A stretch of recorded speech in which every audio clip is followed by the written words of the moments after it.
આજે રબારી સમાજ, આજે હજુ ભગવાનની તમારી પર દયા છે. હમણાં અમે બધા જતા હતા રણુજા ચાલતા, પછી એક મહારાજને ત્યાં આગળ ચા પાણી કરવા રોકાણા. મહારાજે કીધું કે બાપજી હવે મારી ઉંમર થઈ ગઈ છે, એક સાધુ લાવી આલો. મેં કીધું ભાઈ હવે અમારે સારું દિશા બદલાઈ ગઈ છે, હવે બધા ભૂવા થાય છે, બાવા થવા કોઈ તૈયાર જ નહીં. વાયરો અવડો આવ્યો છે ભાઈ, ધૂણવા બધા તૈયાર છે, બાવું થવા કોઈ તૈયાર નહીં. ચમ કે 2-3 વર્ષમાં તો ગાડીઓ ફરતા જાય, બાવાને કોણ પૂછે? મન થયો હોય ઘેર ઘેર પગલો પડે, બાકી બીજા તો બચારા ઝેપટ ઉડી ગયો હોય. હસવામાં ના કાઢશો, વાત સમજો. મેં કીધું ભાઈ સાધુ તો મળવો બહુ મુશ્કેલ છે. મેં કીધું હવે અમારા ગુજરાતમાં તો સાધુ બધા થતા નહીં, બધા ભૂવા થાય છે. પાછા મને કીધું એને ખબર નહીં કે આ દેવાસીનું દૂધ છે, એવું કીધું નહીં, એને ખબર નથી. બસ હું કીધું તમે જાણો છો આ વ્યાસપીઠ છે, અને વ્યાસપીઠ કહેવાય. એક શબ્દ ખોટો બોલવાની તમને રાજી રાખવા માટે નહીં આવ્યો હું, તમને આમ હલાઈને જગાડવા આવ્યો છું.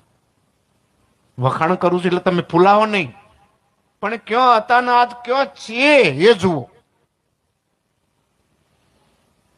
પેલા મહાત્માએ હું કીધું ખબર છે? પણ કે બાપજી કોક રબારીનું દૂધ હોય ને એવું સાતું હોત જોયું. એ મને ખબર નથી કે અમે બંને મહારાજો રબારી છીએ, એવું ખબર નતું.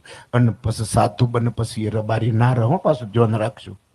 અમારે આઈને અત્યારે એમ પૂછે બાપજી છે હાક ના, એટલે ના પૂછાય.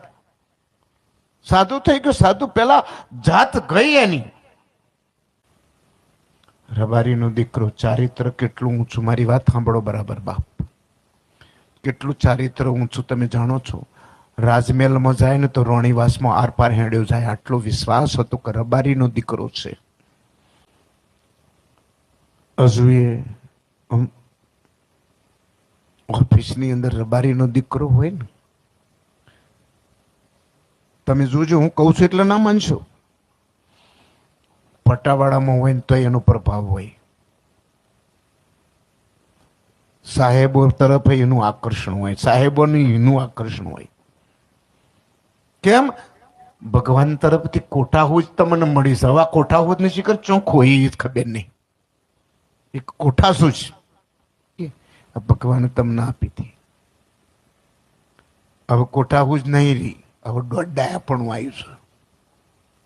કોઠાહૂજ જતી રહી, હું આવ્યું હવે દોડાયા પણ.